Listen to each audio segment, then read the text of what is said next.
Para sa aking ikatlong episode, ililibot ko kayo sa mga kabighabig-haning isla ng Romblon na may natatanging white sand beaches at mga magagandang tanawin.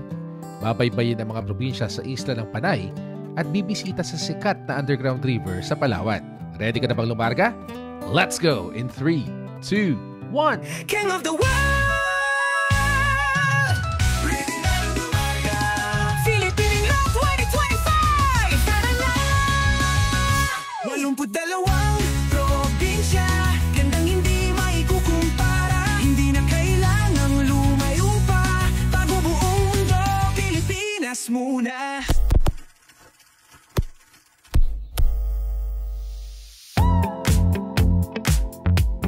Good morning mga Kofun.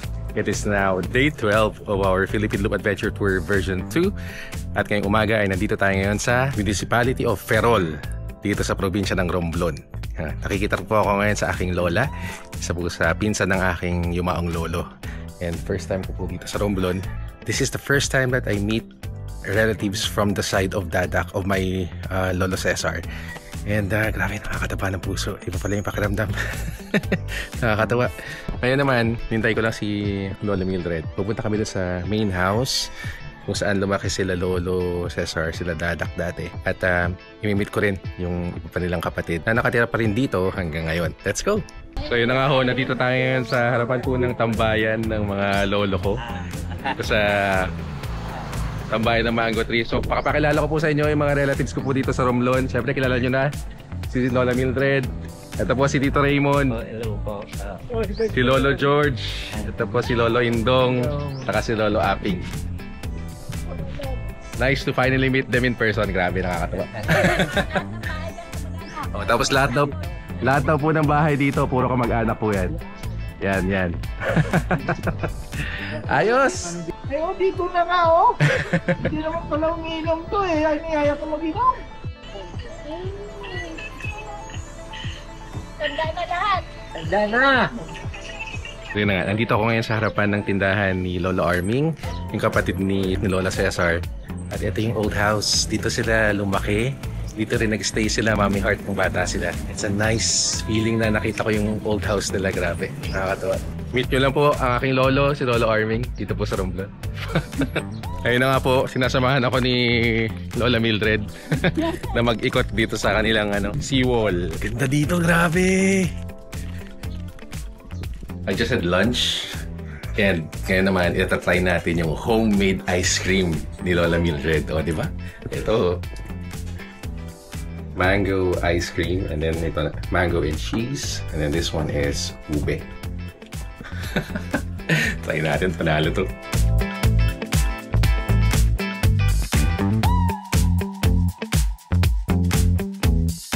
First stop natin for this afternoon mga Kofun, pupunta tayo ng Binocot, isa po sa mga more famous beaches dito sa may Tablas Island.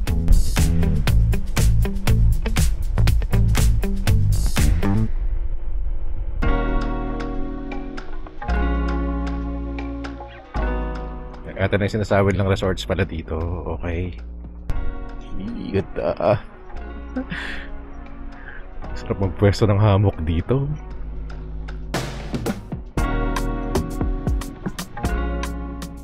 Ganda. Kasi yan, dito na nga tayo sa Binocot Beach at the Placid Waters camping site. Yan. Oh my god. First seawater on my feet ngayong loop. Nakakatuwa. Oh, fine ng sand. Hindi yan sa sarap sa paa. Hindi lang yung tubig. Parang swimming pool lang siya,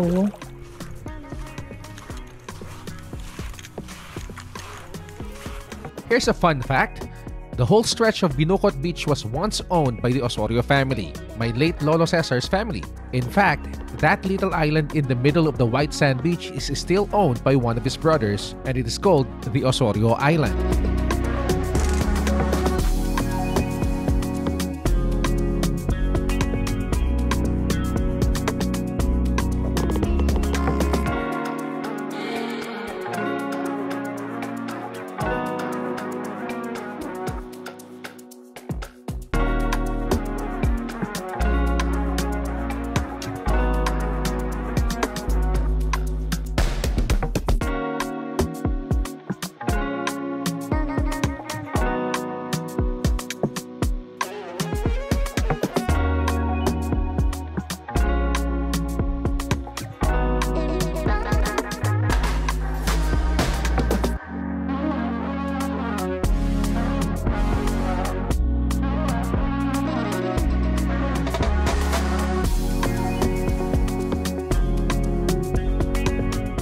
So yun na nga mga Kofun, galing tayo ng Binukot Beach.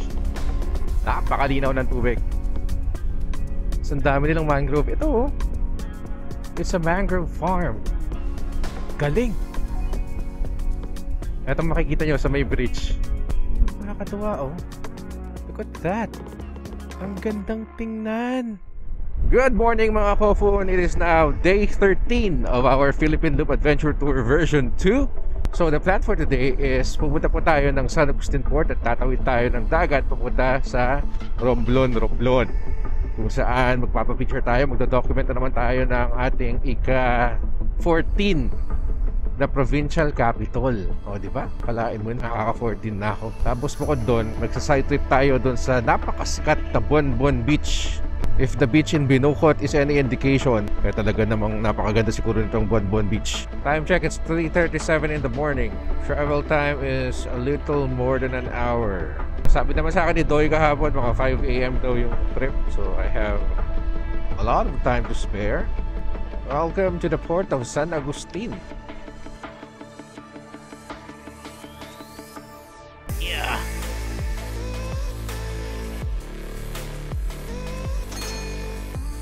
Ang ganda ng ship, fairness. Ang laki tapos. Very cozy. Very premium. Essential tip. It is always a good idea to arrive at least 1 hour before a scheduled trip that you have seen online. The internet told me that the ferry from San Agustin to Romblon was at 5 AM, but it left at around 4:15 AM. Also, be mindful if the ferry you're in is just a stopover. I almost went straight to Sibuyan Island because I thought the ship was still about to leave San Agustin at 5 AM. Dito na tayo sa may Romblon. Hindi ko napansin yun ah. Nagsisibabaan na pala yung mga tao. Akala ko paalis pa lang kasi alas 5. Yung pala nandito na. Ang bilis, Diyos ko. Tik na ako pumunta ng Sibuyan. So yun na nga sinakyan ko kanina. Maritime vessel Virgen de Peña Francia 11. Welcome to Romblon. First stop of the day, Romblon Provincial Capital. Ayun, Romblon Capital Building. Yee!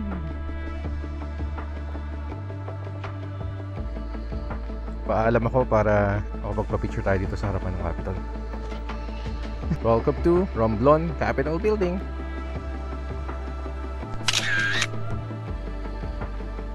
Alright, so we are done with the Romblon Provincial Capital. Napaka-accommodating ni Sir John Ray Milano, Security Officer for the day yata siya dun sa Capitol. Thank you very much. Ngayon, mag-Romblon Island Loop tayo. Sir Jeffrey, I love Bagakay. Napaghahalata ang turista dito. Kasi ako lang ang naka-helmet.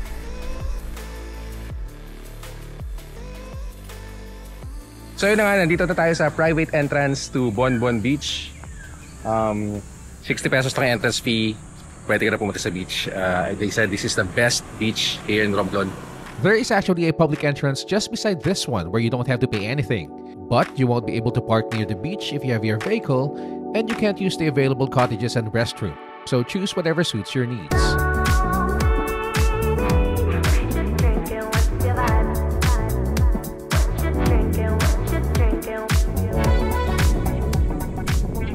Nandito na tayo ngayon sa Bonbon Beach. Powdery white sand. Oh my God. Tapos mga 2 minutes walk daw going to the sandbar. Nakaka-tempt maligo. Parang gusto kong maligo.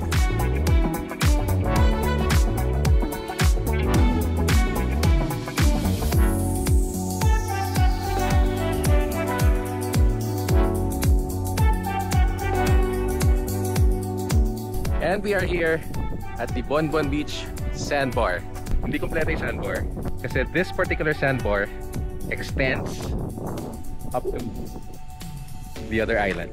Unfortunately, hindi na natin maabutan yung low tide mamaya kasi our ship going back to Tablas Island is going to leave at 12 or 1 PM.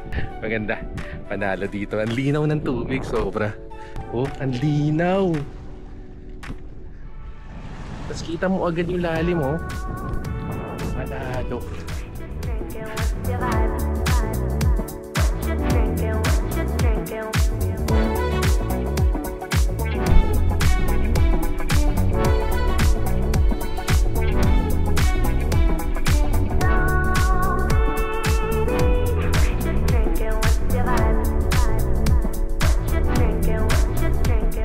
look at this.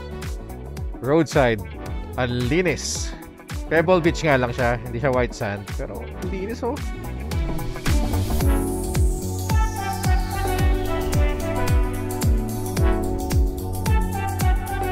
We are now at the southern part of Romblon. Hindi na ganun kalinis yung tubig, pero ang ganda ng rock formation. So.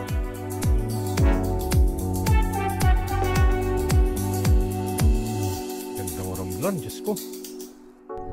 Pinapasok natin para maikot ang Romblon Island. One thing na natutuwa ako dito sa aking Romblon loop, may tindahan kahit saan. So hindi ka matatakot na wala ng tubig o kaya merienda. Morning po! Layo ng parola. Kung malapit lang, daan lang talaga ang parang ang layo niya. Aha, okay yan.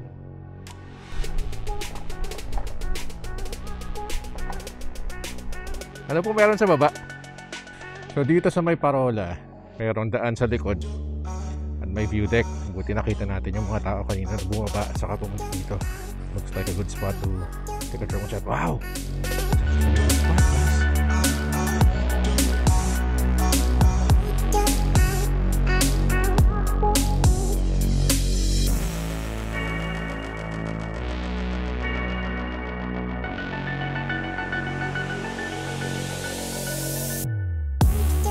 Okay, so ito na nga, balikan lang tayo dito sa Romblon.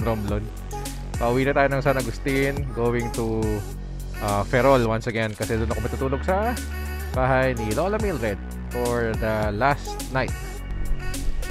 We're back in San Agustin. Kanina lang nandito tayo. Ay, adik mag-drive, Diyos ko.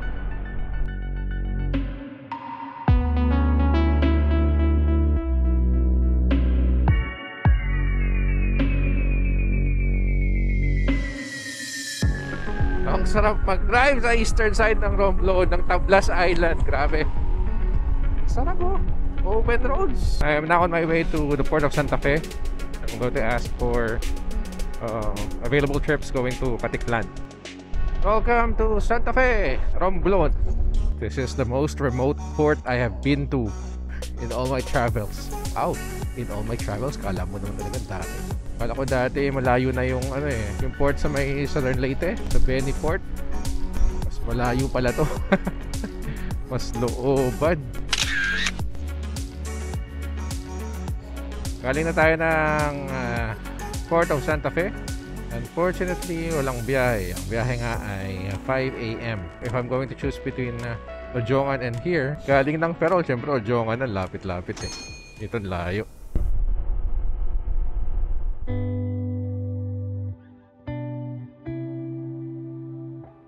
So good morning mga Kofun. It is now 12:07, May 2, Friday.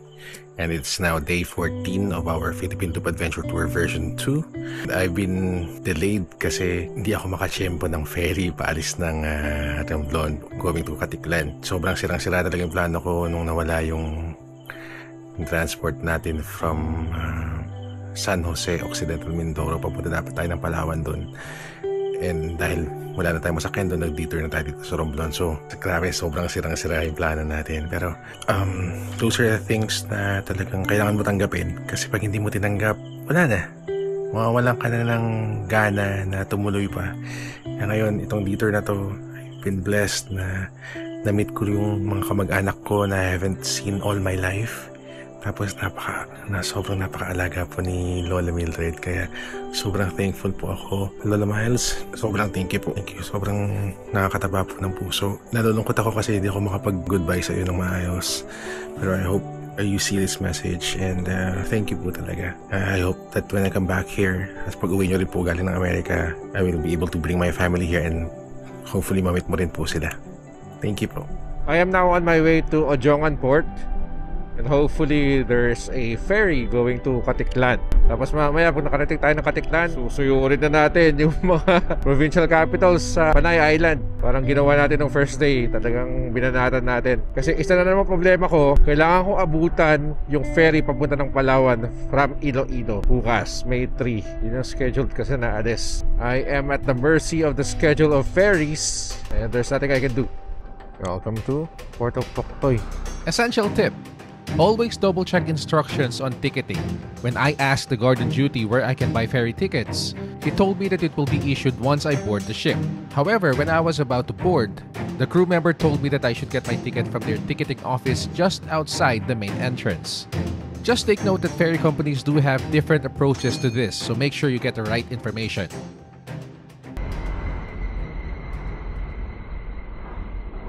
Welcome to Katiklan. Oh, yun nga pala, hindi ko pa nasabi sa inyo kung ano yung plano for today. So for the past 3 days, iisa lang yung provincial capital na napuntahan ko. That is Romblon Provincial Capital. Ngayon naman babawi tayo. Pupunta tayo sa 3 provincial capitals, namely Aklan, Capiz, and Iloilo. Meron pang isang probinsya ang Panay Island, ang Antique. Pero later on na yun, pagbalik na lang natin galing Palawan. Yun nga po plano for tomorrow. Babiyahe na tayo ng Palawan via Iloilo City and Cuyo. Wala na tayong choice eh. That's the only remaining route na nasa daan ko. Kaya yun ang kukunin natin. Medyo napamahal tayo. Bunso transport sa San Jose Occidental Mindoro will only cost me 4,500 to 5,000 one way papunta ng Coron. Pero yun, meron pa kasing ferry from Coron to El Nido. So mga, sabi mo na, 1,000, 2,000 pesos. So all in all, 7,000 one way. Dito naman sa Iloilo to Cuyo and then Puerto Princesa, upfront 10,500 agad. Kaya medyo masakit sa bulsa. Yun nga lang, hindi natin makakompleto yung Project 82PH if we are not, or if I'm not going to Palawan. Kaya sakripisyo, ganun talaga. Minsan lang mangyari to, kaya lubos-lubusin na natin. Di pa nahamili. Jawili Falls. Ayun, yung Jawili Falls. Dito na nga tayo sa Jawili Falls. Ito na po siya. As expected, there's not much water in waterfalls during the summer, and I could just imagine how beautiful Jawili Falls is during the rainy season. Jawili Falls. Yung mga bata pa. Thanks. And shoutout na rin kay Brother Liam Miroy for suggesting Jawili Falls as a destination while I'm in Aklan. Let's head to Aklan Provincial Capital.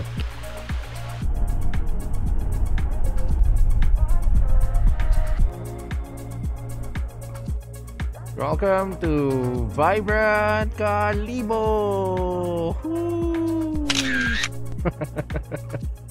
Oh, parang Washington DC.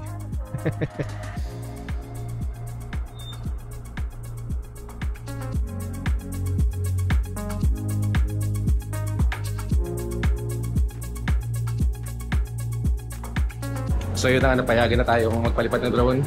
Feel alive, feel Aklan. Ay, ng Capitol Building na ito. Oh, lahat ng towns nandun nakasulat sa taas. Galing.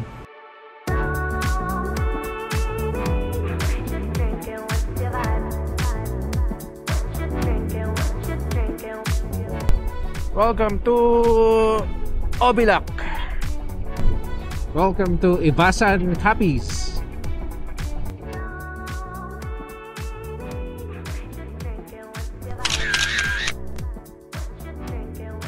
Medyo hindi na ako nakapag-vlog sa Capiz area kasi sobrang init kanina. Tapos biglang buhos ng ulan, nabasa ako. Wala na. I was more concerned to change my clothes than to vlog. Wala eh. Nawala ako sa momentum. Kaya eto, palabas na tayo ng Capiz at papunta ng Municipality of Carles, and hopefully makabisita tayo sa Gigantes Islands. Oo, ganda ng church. National Historical Landmark.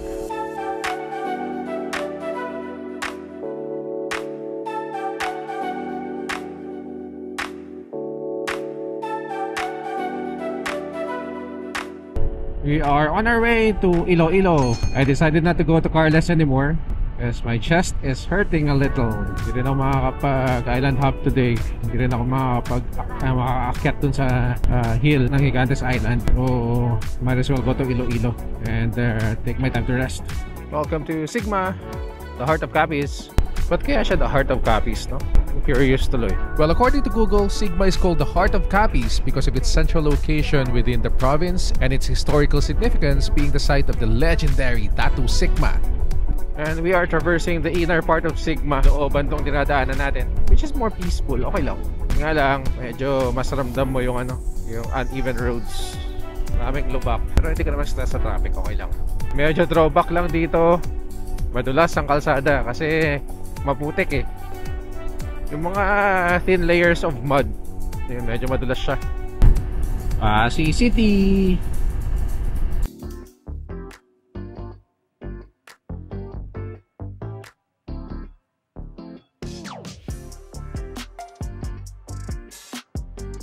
So I am now in La Paz, Iloilo City. Hinahanap ko na lang ngayon yung place of accommodation na binook ni Pao. Oh, nice.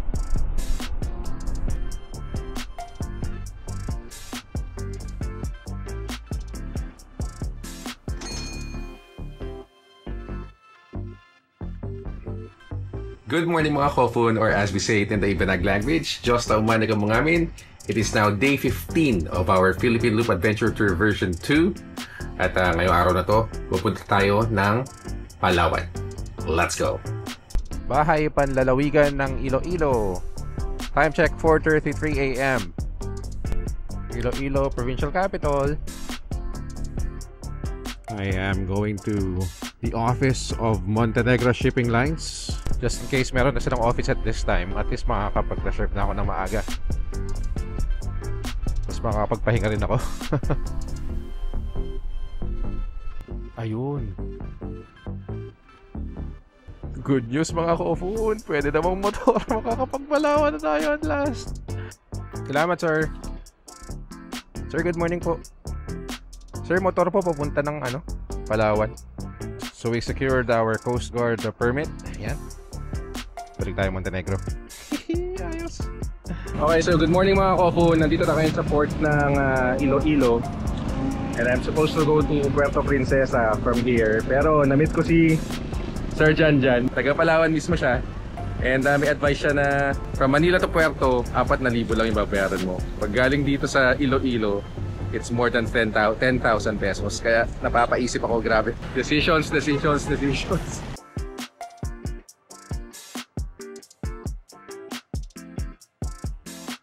So while waiting for the trip to Puerto Princesa, subukan na natin ngayon yung original na La Paz Pachoy dito sa La Paz Public Market, Iloilo City. Mix original La Paz Pachoy. Dito na tayo. Alright, so nandito tayo sa loob ng Mix La Paz Pachoy and we're going to try the original La Paz Pachoy dito sa Iloilo City. Hello po. Good morning.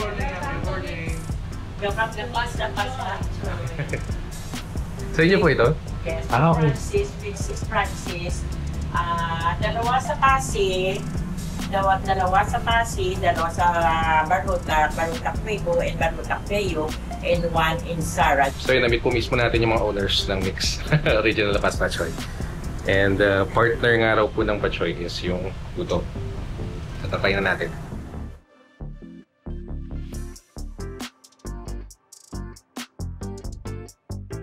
Ang gaganda ng church dito sa Iloilo. Time check, it's now 2:08 in the afternoon at hindi pa rin tayo nag-report.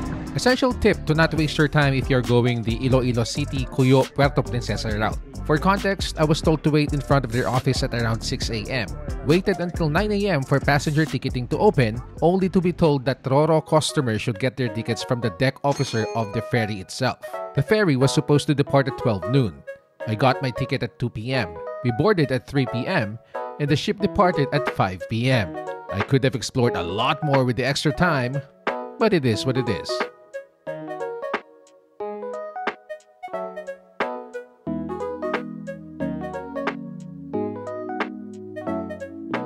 Alright, so time check mga Kofun is 6:58 in the morning at nandito tayo ngayon sa Cuyo Island in Palawan. Ship will be docked for 8 hours at pinayagan naman tayo. Pwede tayong lumabas ng pier para mag-ikot-ikot dito sa Cuyo. First stop natin siguro yan, yan ang Cuyo Town Beach. May sandbar agad, Sir, excuse me po. Sir, saan po yung daan papunta doon sa Kapusan Beach? Salamat po.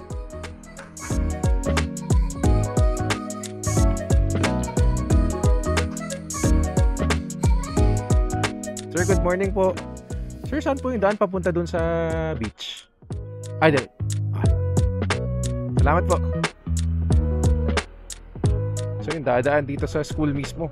Ayos. Alright, so we are currently here at Kapusan Beach. Ano, I love Cuyosay. At ayun yung pier na pinagdaungan natin. And this is what I was talking about kanina. O, diba? Ang bumungod sa'yo sa Kuyo, sandbar agad. Panalo.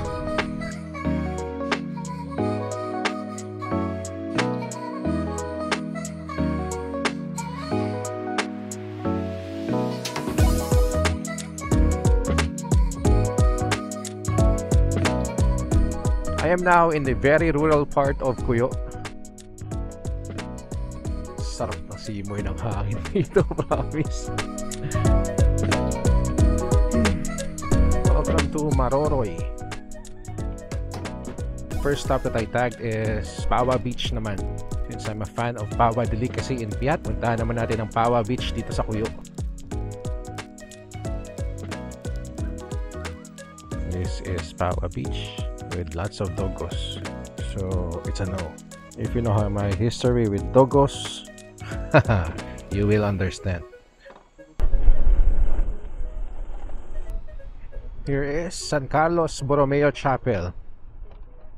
Let's explore muna habang may oras kasi alauna pa daw yung travel namin going to Puerto Princesa, and sinusulit ko lang yung oras dito sa Cuyo kaysa naman nakaupo lang ako dun sa barko. Sabi, kawawa si Nacho dito. 7 kilometers of this. Diyos ko.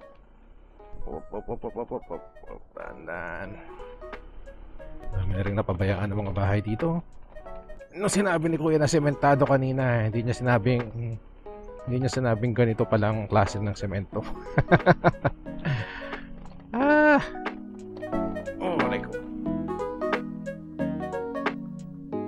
Paano po ang good morning sa Cuyunin?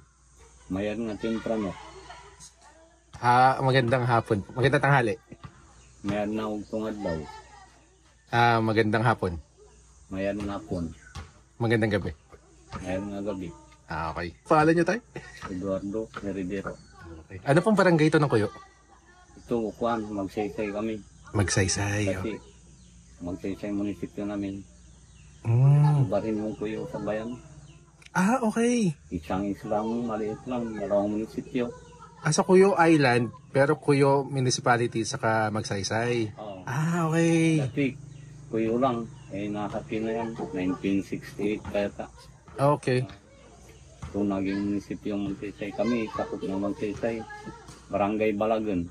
Nandito pala tayo sa Municipality of Magsaysay, Cuyo Island. Akala ko kanina iisang municipality lang tong buong island, hindi pala, nahati pa pala sa dalawa. So there's Cuyo Municipality and there's Magsaysay. Ayan ay trivia according to Tatay Eduardo, yung nakausap ko kanina sa tindahan. And meron pala silang salita dito, akala ko tipong parang Palawan, Tagalog. So yun, I was expecting a mix of like Ilonggo siguro and Palawan o kaya Bisaya kasi malapit lang eh. Pero nung tinanong ko si Tatay kanina, it's Cuyunin. Yun ang language nila dito sa Cuyo Island. Cuyunin. Okay, so it's now 9:22 in the morning. I should probably be back on the ship at around 11:30, 12-ish para lang safe na makaabot ako dun sa 1 PM na na scheduled departure. Pavement! Grabe, that's a grueling 5-6 kilometer off-road path going to Mount Bonbon. Pero I enjoyed it Kaya bagay lang din talaga sa akin yung ganitong sasakyan kaya something more rugged. Thank you very much, Nacho. Panalo ka talaga. Yung mga tinatag ko sa Google Maps, hindi ko rin alam mismo Anino Kitesurfing pala tong pinupuntahan natin next. This is a popular site now for wind and kite surfers. Anino Kite Resort. Kiteboarding lessons and lunch, Cuyo Island, Victoria Beach. Yeah. Wala naman daw kite surfers ngayon kasi walang hangin, syempre. Ay, ang kulit mo. Kung saan ka nagsusuot. Oops, shit.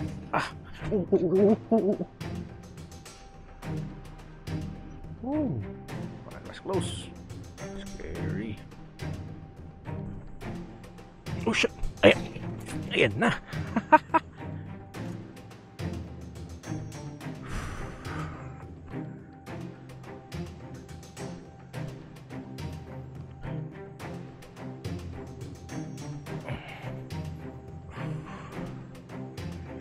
Ha! Yan ang first bagsak na Nacho for this trip. Ang dulas. Grabe rin kasi yung putik niya. Okay, so isa to sa mga cause na pagkatumba natin. Hindi na kumakapit yung gulong natin. Puro putik na. Tapos sa padaan ako sa bato. Ayan, nadulas. Wow. Kapalo.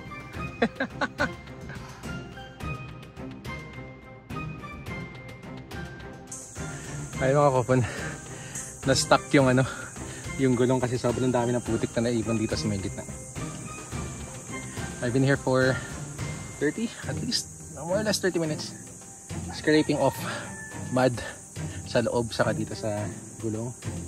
Ayan, kasi naamoy ko na kanina, medyo amoy sunog yung brake. So hindi na ako tutuloy sa Victoria Beach kasi mahirap na, baka madali pa tayo ng mud doon further. Sobrang saya ko nang napaandar ko yung motor at akala ko okay na. Pero ibang klase talaga ang putik ng kuyo. Extra lagkit at extra siksik sa tapalodo. Kaya just after a few meters, stuck na naman ang front wheel ko. Buti na lang at may dumating na Good Samaritan at inalalayan ako magtanggal ng gulong at tapalodo. Ayun, meron po tayong Good Samaritan dito, si Sir Rec Joy. Ayan. Saka si Ma'am Angela May. Naabala ko na sila. Laking abala to. Tinanggalan namin yung tapalodo. Para matanggal yung tapalodo, tinanggalan namin yung gulong. Ayun, time check, 10:34 in the morning. Natanggalan natin yung yung tapalodo. Time to go back to the pier. Tsura ko. Let's go. Wala na akong camera, ubos na yung mga storage ko, kaya mamaya na ulit yung kwento. Ito na muna tayo. Let's go. Ayun, kasama natin si Sir Jervis dito sa Puyo. Yun. Hello. Okay. Ingat. Nagbigay na rin siya ng tips sa atin kung ano yung mga pupuntahan natin sa mainland Palawan. Kaya saka sinagot na yung tubig natin na yun. Maraming salamat, sir. Ayun na nga. Malapit na tayo sa port pero inabutan pa tayo ng ulan kasi nagpa-refill ako ng tubig. Grabe experience to, Kuyo. Solid.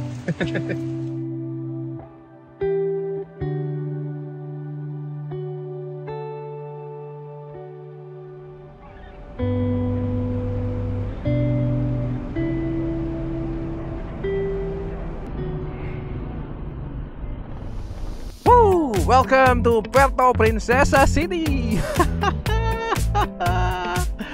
First time. Picture time. Finally in Puerto Princesa! Awesome!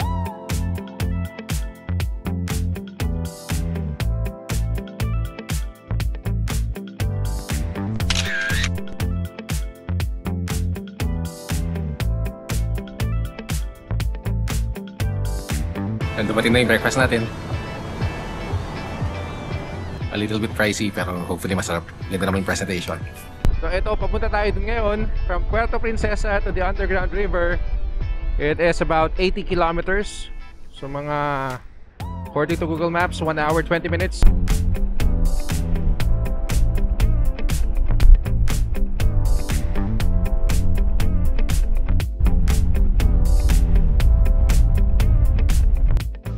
So yun, kompleto na kami. Maghihintay na lang ng magre-register. Pero okay na kami sa bangka. 6 na raw kami.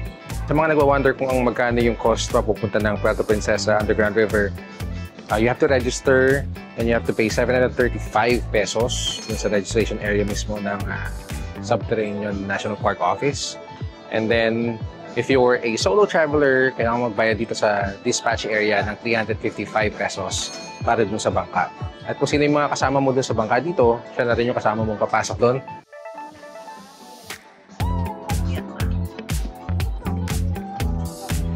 Where are you guys from? Japan. Okay, lalanin natin yung mga kasama natin sa trip kung okay lang sa kanila. Ang pangalan ni ma'am? Reynalyn po. Reynalyn, yung kasama niyo po. Shirley po. Saka si Princess. Princess. And your names are? Your name? Takahiro. Takohiro and Takuya. All right. Nice to meet you.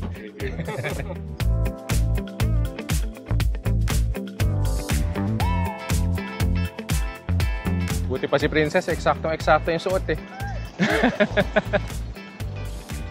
1, 2, 3, go! Underground River here in Puerto Princesa, Palawan, Philippines.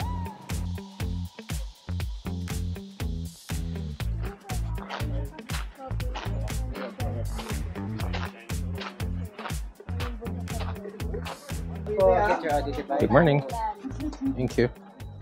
Alright, so ito yung gagamitin natin as the audio guide while we're inside the underground river.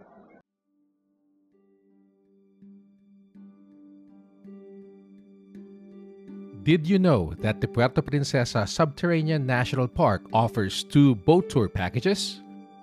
There is the standard tour inclusive of a 30-minute boat ride that gives you a glimpse of massive stalactites and stunning rock formations. This also includes an audio guide that gives you some interesting facts about the place. The other is a 4-hour boat tour that takes you deep into the cave system, but you have to have prior arrangement with the PPUR office, and it costs a lot more than the 735 peso registration fee. Pero kahit yung standard tour pa lang, panalong-panalo ka na sa experience.